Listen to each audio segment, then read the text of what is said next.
আসসালামু আলাইকুম, সবাইকে প্রীতি ও শুভেচ্ছা। আমার থাম্বনেল দেখে বুঝতে পেরেছেন অবশ্যই আমি সেই জনাব শাহ আব্দুল করিমের সেই বিখ্যাত গান আগের বাহাদুরি গেল কই। আজ এটা অত্যন্ত সঠিকভাবে আমাদের ডক্টর ইউনূস সাহেবের বেলায় প্রযোজ্য। দেখি আমরা আপনারা নিশ্চয়ই দেখেছেন কিছুদিন আগে, ৩-৪ দিন আগে উনি বিবিসি বাংলাকে একটি নাতিদীর্ঘ ইন্টারভিউ দিয়েছেন, কিন্তু অত্যন্ত দুঃখের বিষয়, একটা বয়স্ক লোক, সম্মানের লোক, প্রতিটা শব্দই মিথ্যা। আমরা আজকে সব দিকে যাব না, তবে দুই একটা জিনিস আমার যেটা চোখে পড়েছে, মানুষ এইভাবে কেন কিভাবে মিথ্যা কথা বলতে পারে। উনি হয়তো বয়সের বারে ভুলে যান উনি আগে কি বলেছেন, পরে কি বলবেন। না ইচ্ছে করে অত্যন্ত সুন্দরভাবে গুছিয়ে গুছিয়ে বাচ্চাদের মতো কথা বলেন যাকে মানুষ বিশ্বাস করে। তবে এই টেকনিকটা এনজিওতে শেখানো হয়। আপনি যখনই বলবেন সহজ সরলভাবে মিথ্যা কথাটা এমন ভাবে বলবেন যাতে বিশ্বাসযোগ্য হয়, সাধারণ মানুষ এর সাথে মিশে কথা বলতে হয়। He is one of them, উনি মাস্টার। কিছুদিন আগে উনি বলেছেন যে ভারতে আমাদের পার্শ্ববর্তী দুটো মহাশক্তির পাশে আমরা আছি, ভারত এবং চায়না। ওরা যখন এগিয়ে যাচ্ছে আমরাও, আমাদেরকে কেউ ফেলে যেতে পারবে না। একটা জিনিস অবশ্যই কিছু জিনিস জানেন আপনারা, আমেরিকার পার্শ্ববর্তী ক্লোজেস্ট দেশ দুটো দেশ আমেরিকার পার্শ্ববর্তী, একটা হলো হেইটি এন্ড কিউবা। কিউবা আমাদের চেয়েও খারাপ। কিউবা আমাদের চেয়ে মোটামুটি ভালো, কিন্তু হেইতি আমাদের চেয়েও 50 টাইমস লাইক পাকিস্তান অর্থনৈতিক অবস্থা। তো আপনি ভালো গরিব ধনী দেশের পাশে থাকলেই যে আপনি বড়লোক হয়ে যাবেন সেটা হবে না। হ্যাঁ, বড়লোক আপনার দেশ ধনী হওয়ার সুযোগ থাকে যদি আপনি সেই সুযোগটাকে কাজে লাগান। তো উনি তো আমাদের পাশে যে ভারত, আপনি 24 ঘন্টা আপনাদের চালাচামুন্ডকে ভারত বিদ্বেষী শিখাচ্ছেন। আপনি সবকিছুতেই দিনের বেলায় ভারত বিরোধিতা, রাতের বেলায় ভারতের পাচাটা, যেটা ডক্টর ইউনূস করে, তার প্রমাণ আমি এখনো দিচ্ছি। উনি বলতেছেন ভারতের সাথে উনি ক্ষমতায় আসার পর থেকে কোনো সম্পর্ক খারাপ না।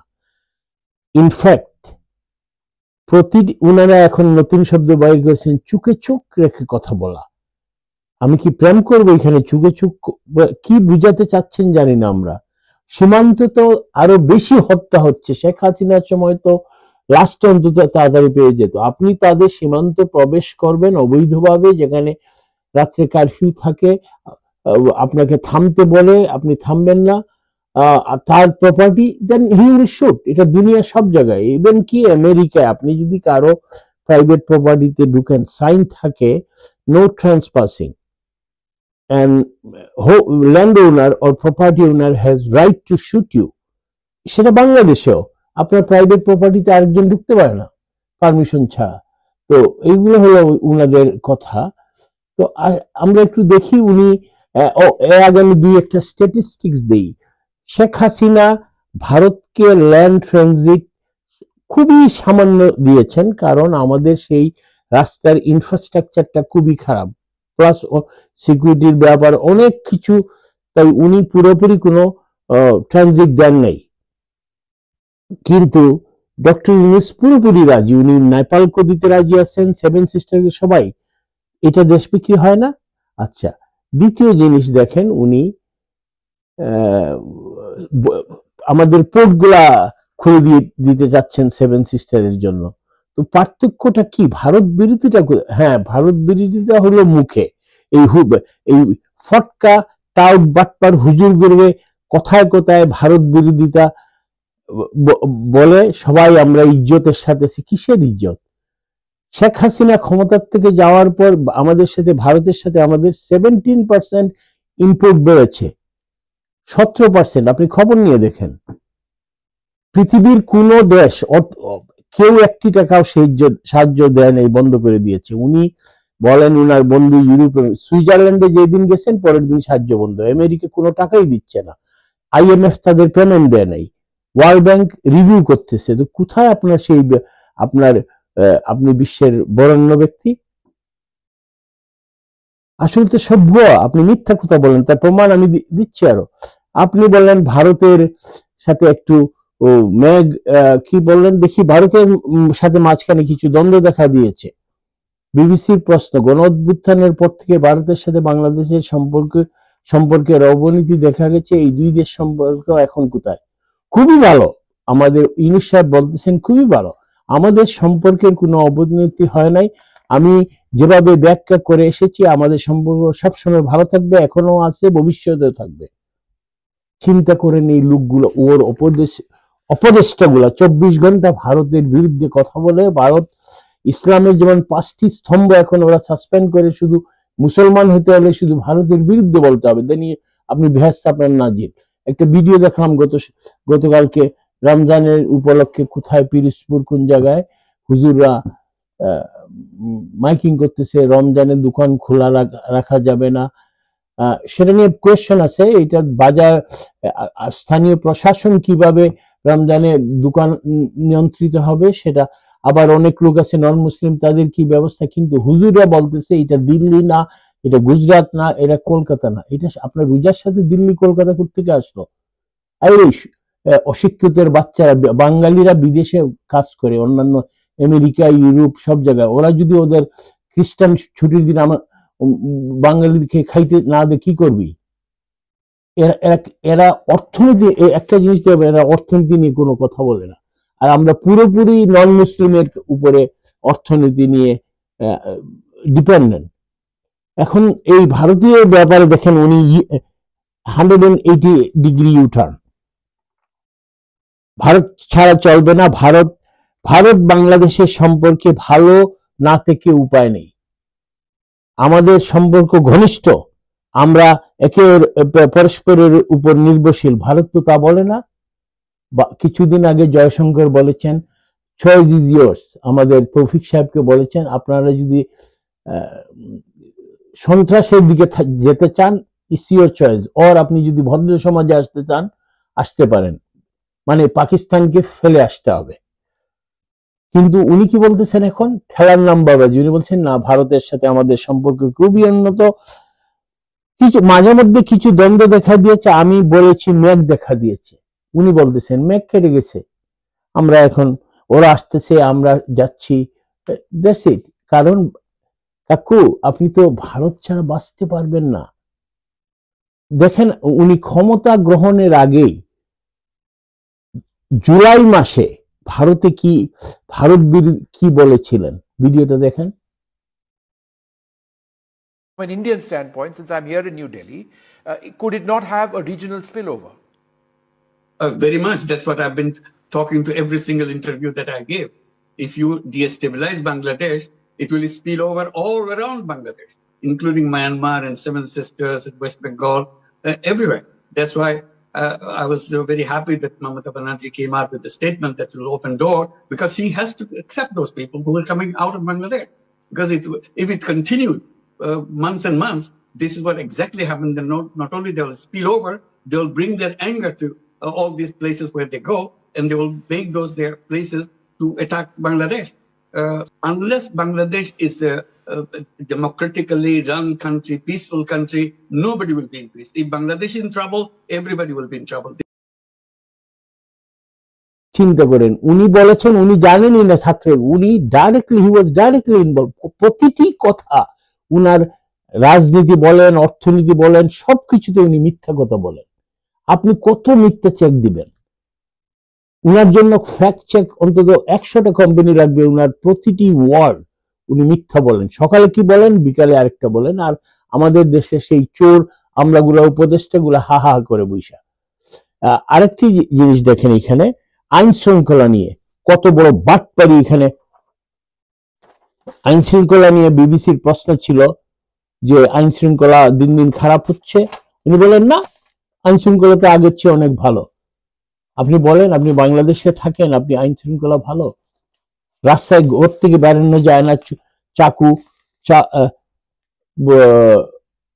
সবকিছু নিয়ে যায়। আমার এই ছোট্ট ভিডিওটা দেখেন, কি বল এই ভদ্রলোক কি বলতেছে এখনকার আইন শৃঙ্খলা।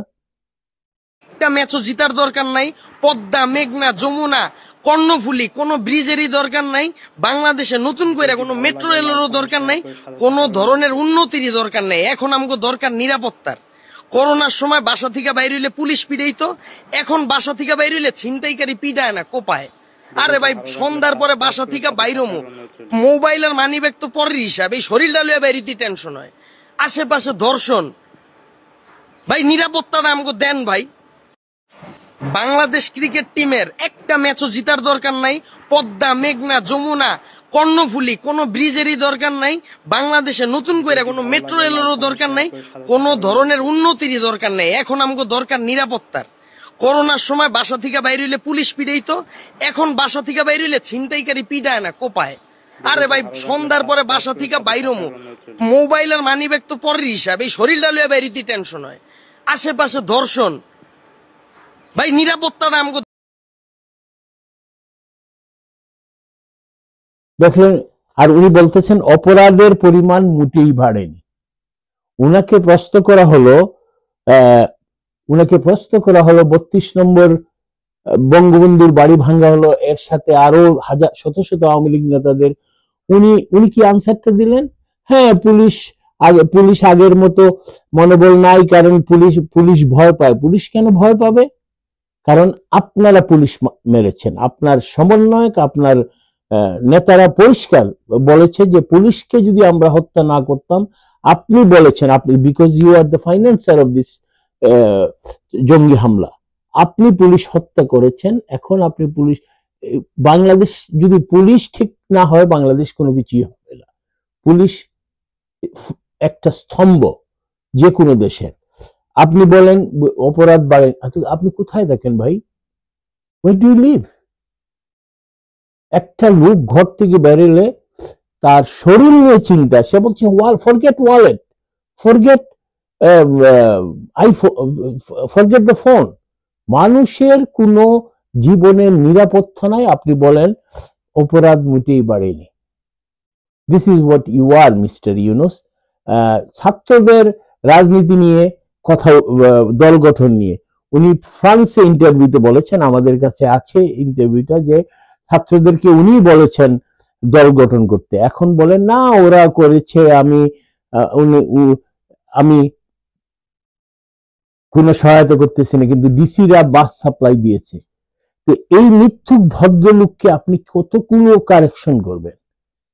Every step of the way, প্রতিটা জিনিসে, স্বাস্থ্য, শিক্ষা, ব্যবসা, অর্থনীতি, সবই উনি ধ্বংস করে দেয়। উনি আরেকটা জিনিস বলেছেন যেটা খুবই ইন্টারেস্টিং, সারা বিশ্ব ওনাকে সাপোর্ট দিয়েছে, ওরা এসে গেছে এখানে, সে বলে গেছে যা লাগবে। কেউ একজনও তো একটা টাকা দেয় নাই। তো মুখ দিয়ে বললে, ওয়েস্টার্ন কালচার আপনাকে দেখলে ভালো বলবেই, এটা নিয়ম তাদের। দিস ইজ কার্সি, oh man you are good, but বাস্তবে তো তা না। আপনাকে প্রমাণ করতে হবে, আপনি কি বললেন সেটা না, আপনার কাজে কর্মে মিল থাকতে হবে। আমি আপনাকে যদি বলি আই উইল গিভ ইউ $2, আপনি যতক্ষণ পয়সা দিবেন না তখন তো আপনার সিনসিয়ারিটি বোঝা যাবে না। তো ডক্টর ইউনূস মানুষকে মূলা ঝোলাচ্ছে। এই হলো অবস্থা। দেশটাকে মাটির সাথে ধ্বংস করে উনি এখন আমাদেরকে, আরেকটা জিনিস, সরি, উনি বলতেছে অনলাইনে জিডি করতে পারেন। আপনি পুলিশ নাই, কি পুলিশ কোনো কিছু নাই, আপনি বলছেন অনলাইনে দিলে কি এটা গায়েব হয়ে যাবে? অনলাইনে যে জিডি করা, সেটা তো শেখ হাসিনার আমলে 2019 সালে শুরু হয়েছিল, কিছুদিন বন্ধ ছিল, আবার শুরু হয়েছে, কিন্তু পুলিশ এটা অবজেকশন দিয়েছিল, কারণ ফেস টু ফেস কেউ যদি কমপ্লেন সাবমিট করে, তারা ফেস টু ফেস সেটা নিতে চায়। ভালো কথা, অনলাইনে যদি দেওয়া যায়, কিন্তু পুলিশ কই? উনার কথা হলো আপনি রেপ হবেন, কিল হবেন, ঘরে চলে যাবেন, গিয়ে ওইখানে রিপোর্ট দিলে লাভ কি? অ্যাকশন কোথায়? এই যে ডাকাতিগুলো হচ্ছে রাত দিন 24 ঘন্টা, আপনি বসে, আপনি তো কিছুই জানেন না। সংস্কার, হ্যাঁ আমি বলেছি ওরা করতে, কিসের সংস্কার? Who the hell you are to do সংস্কার? আপনাদের মুখোশ উন্মোচন হয়ে গেছে, রেহাই দেন। নতুবা মানুষ রাস্তায় নামবে ভেরি সুন। আর আপনিও বুঝে গেছেন আপনার ক্ষমতার দৌড় কতটুকু, এজন্য আপনি ক্ষণে কখনো স্টারলিংক দিয়ে আপনি এলন মাস্ক দিয়ে ক্ষমতায় থাকবেন, সেটা হবে না। এটা একটা ব্যবসা। স্টারলিংক পূর্ববর্তী সরকার আনে নেই, কারণ এটাতে আমাদের দেশের কিছু সমস্যা আছে। ভালো কথা, আপনি নিয়ে আসতেছেন, ফাইন। এর জন্য আপনি তো এই জন্যই আপনি সুর বদলাচ্ছেন, এখন ভারতের পা চাটতেছেন, কিন্তু এটা হবে না। Your days are number. তা আপনি প্যাক আপ করেন, ভাগেন, মানুষকে রেহাই দেন, নতুবা রাস্তায় আপনার পুলিশ যেভাবে ঝুলছে, জানি না কে কে ঝুলবে, একমাত্র আল্লাহ জানেন। এই জন্যই ভালো থাকবেন, সবাই ভালো থাকবেন। জয় বাংলা, জয় বঙ্গবন্ধু।